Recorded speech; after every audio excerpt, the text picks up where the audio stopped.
Si cada una de las cosas que se crean requiere de ese aspecto gravitacional para crear la densidad y por lo tanto el punto de inflexión para crear vidas, al mismo tiempo eso, como hemos dicho, es una limitación. Y en el proceso evolutivo, cualquier cosa que creemos, que estamos desarrollando en la vida del ser humano, tiene esa dificultad. Nos inspiramos, tenemos incluso la inspiración que nos viene de los aspectos divinos, consolidamos una estructura, una personalidad, una entidad, un grupo de trabajo, una sociedad, una cultura, y eso, para consolidarse en ese proceso, llega al punto en que está en un proceso necesariamente de cambio. ¿Por qué es un tema de cambio? Porque se requiere el renuevo del punto de inflexión. El espíritu quiere manifestarse continuamente en lo nuevo, de la misma forma en que lo hace en nosotros como entidades. Cada hijo que sale de nosotros es un potencial de futuro. O nosotros nos activamos y somos capaces de renovarnos como un infante, o si no, la propia vida nos descarta para que esa renovación ocurra automatizada en un niño. Por lo tanto, fijaros que esa inspiración está ocurriendo continuamente con todas las cosas.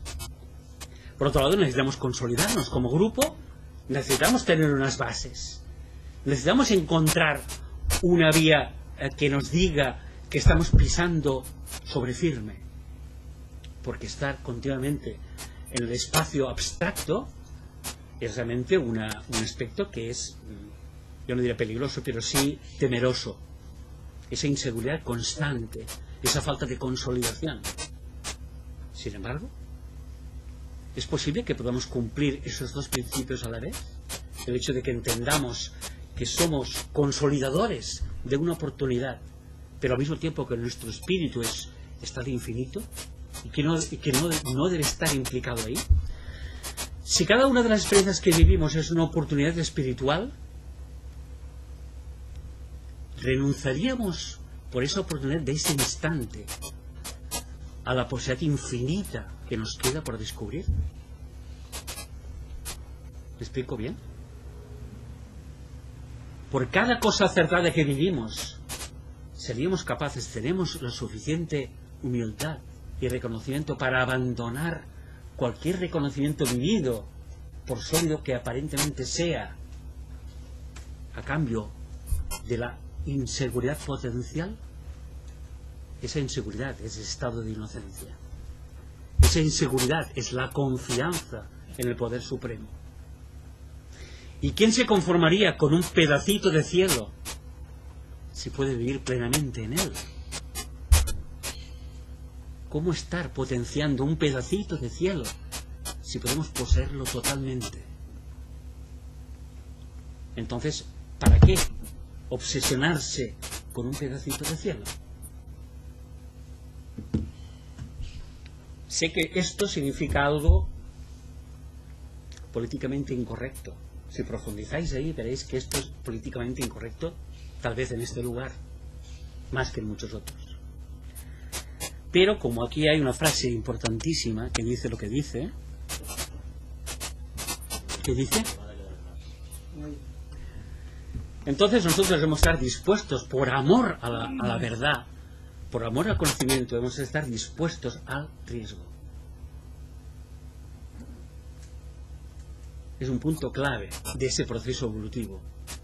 ¿Cómo pasamos a ser capaces? Es muy fácil. Cuando uno entiende que tiene que renunciar a aspectos negativos de uno mismo, cuando tiene vicios, cuando tiene cosas negativas que sabe que tiene que quitar, esto es muy fácil. Pero si hablamos de todo tu ser, y si hablamos de toda tu comprensión, y si hablamos de todos tus valores, ¿o es que lo que tú entiendes por tus valores es superior a la visión divina, a la experiencia divina? Como la experiencia divina no la vas a poder agarrar, ni la vas a poder contener en un frasquito para tu control, ocurre que va actuando de esa manera. Vas perdiendo milagros aquí y allí. va impulsando, va inspirando a la gente de una y otra manera, constantemente, somos capaces de liberarnos de los caminos, de aquellos elementos que ya nos sirvieron, pero que actualmente ya no nos sirven. Dejemos que aquel que lo necesita los use, pero aquel que esté un poco atento y el que quiera moverse realmente en un proceso de inspiración real, debe asumir ese riesgo. Yo es una pregunta que dejo en el aire. ¿Por qué ocurre ese proceso? Además, ¿por qué la ley divina actúa de esa manera? Porque para mantener el equilibrio de la existencia, no es posible que el bien aparezca por allí o el mal de una forma constante y que se polaricen como dos fuerzas brutales en el infinito. Continuamente se rompe en pequeñas zonas, en pequeños lugares donde esa presencia de una energía o de otra está en oposición constante y esa está siendo alimentada por la divinidad para que ese proceso de complementariedad y de oposición pueda ocurrir. Ese principio, por lo tanto, apliquémoslo a todo nivel si realmente queremos volver a ese estado de inocencia primigenia. Era este, ¿no? Sí.